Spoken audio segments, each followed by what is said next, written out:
I'm Clinical Associate Professor Catherine Brown, and I'm from the Illawarra Shoalhaven Local Health District in New South Wales. I'm the Clinical Service Director for Ambulatory and Primary Care and also the Director of Sexual Health. In the Illawarra and Shoalhaven we have a number of services for sexual health, and in many of the health districts across New South Wales there will be local services, some of which will be regular services provided every day of the week and some of which will be fly-in services. All of those services can assist you as a GP in providing care to your newly diagnosed or your long-term HIV positive patients. New South Wales Health has a particular focus on key support services for patients with HIV and for their GPs. In clinical management, that includes HIV testing for some of those patients, but many of them will have been diagnosed in general practice, and then what we can do is assist you with providing the clinical care that person might need. One of the most important things for the patient is for them to feel supported. The important thing is that you can provide support for the patient and reassure them that you're going to be part of their ongoing care.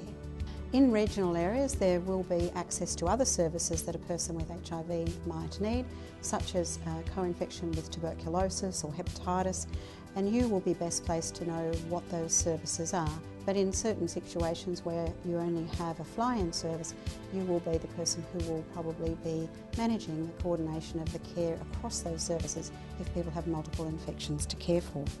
When someone is diagnosed with HIV, they are often quite distressed by that. But it's important for us to be able to assess what counselling support the person might need.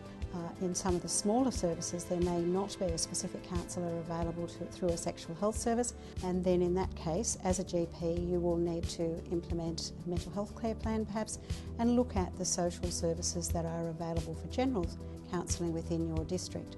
In a regional or rural area you may need to have a really close relationship with your pharmacy at the hospital, because patients will be able to access their medication through a community pharmacy if that's what suits them.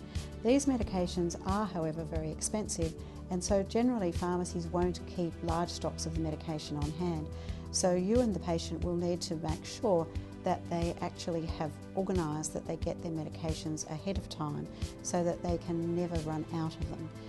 In situations where you don't have multiple medical staff available, there simply isn't anyone there to write a prescription if somebody runs out of the script.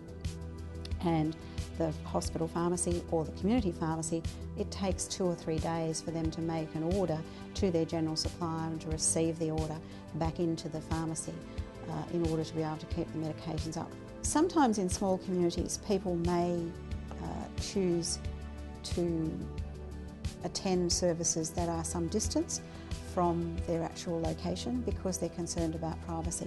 That of course can also be an issue in relation to a small community if a person only has one partner, for instance, and they're not willing to talk to that partner. But we do need to find a way in which to contact those partners.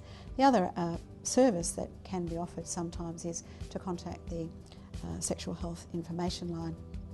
And that service, again, being based in Sydney, can provide assistance with contact tracing, which may make the link to your patient in your location a little less easy for the partner to make. Privacy is a big issue for these patients. Once the diagnosis is made, it's important that we encourage them to seek services that are going to be accessible to them. As health practitioners working in rural and regional areas, we need to ensure that the person can access services close to town and to work ways around making sure that we ensure that their privacy is protected, but that they get a service that they're actually able to access. The problems that has occurred, I think particularly occurs in regional and rural areas, is that there is often only one place that people can go for services, and so we do sometimes try to blend our services with other services so that it's not immediately obvious to somebody walking past that you're actually going to a clinic that specially deals with people with sexually transmissible infections or HIV. And it's always a matter of getting a balance between making sure services are accessible to the person locally and respecting that privacy. In some rural and regional areas there will be a number of outreach services that can be provided. So some of the metropolitan services will provide those services.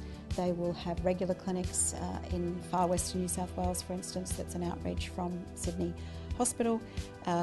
And those services can be particularly valuable for communities where people might have difficulty travelling. So there are often a number of additional services that can be provided across the state.